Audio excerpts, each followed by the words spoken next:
aš darau vieną judesį, aš grįžtu į tokią neutralesnę poziciją. Dabar tavo idėja.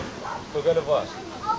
Draugas į dešinę, tu gali jam kirsti realiai pirštų ranką. Vengia ar pataikė? Taip, aš esu raitininkų bendruomenės narė, Milda. Čia yra mano tėviškė, čia yra mano tėvų sodyba. Ir kiekvieną vasarą ir daug aplamai laiko praleidžiu būtent pas tėvų sodybai. Ir vieną kartą kilo tokia idėja, matant, kad yra kaime labai daug vaikų, labai daug jaunuolių, kurie tiesiog, ta prasme, vieni kitų nepažįsta, nebendrauja, nebendradarbiauja ir kilo mintis juos sutelkti bendravimui. Praeitais metais mes rinkomės, vaikai buvo surinkti Makniūnų sporto stadione, pamatėm, kad iš tikrųjų daug norinčių aktyvaus laisvalaikio leisti ir tiesiog pasitarus su valdybos nariais Raitininkų kaimo bendruomenės, paprašiau leidimo inicijuoti tokį projektą Aktyvi vasara Raitininkų seniūnijos jaunimo vaikų.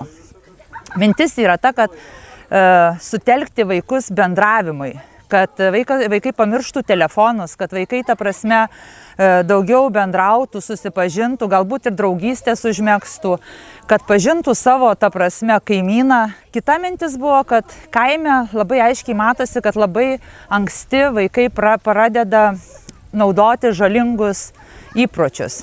Mažiesiem organizavom, nes mažiesiem dar gal nelabai aktualu šitiem iki 10 metų, organizavom batutą. Ir tiesiog, ta prasme, tas užimtumas, kad neskirti vaikų amžiaus, kad vaikai bendrautų, nereikia telefono, nereikia kažko stebuklingo turėti, tiesiog va taip, kad vaikai išgyventų. Tai šiandien yra diena su skautais.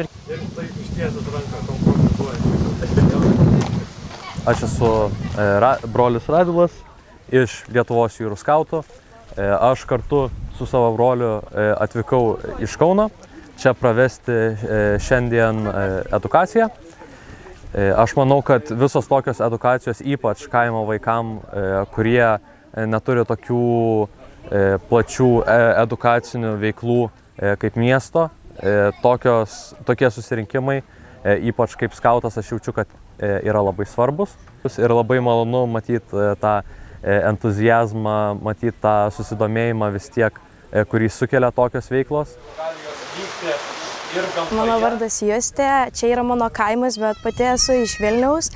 Atostogauju čia, pažįstu visus vaikus, čia man labai patinka.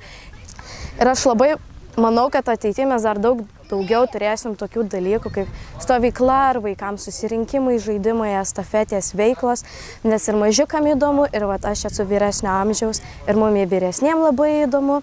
Ir šiaip tikiuosi, kad ir kitais metais, ir toliau mes bendruomenę taip tęsim, nes ir vaikam patinka, ir mums visiems labai šaunu smagu.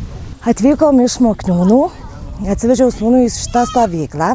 Jinai buvo organizuojama pirmą kartą Makniūnuose, Raitininkuose. Tokios stovyklos rajone reikalingos.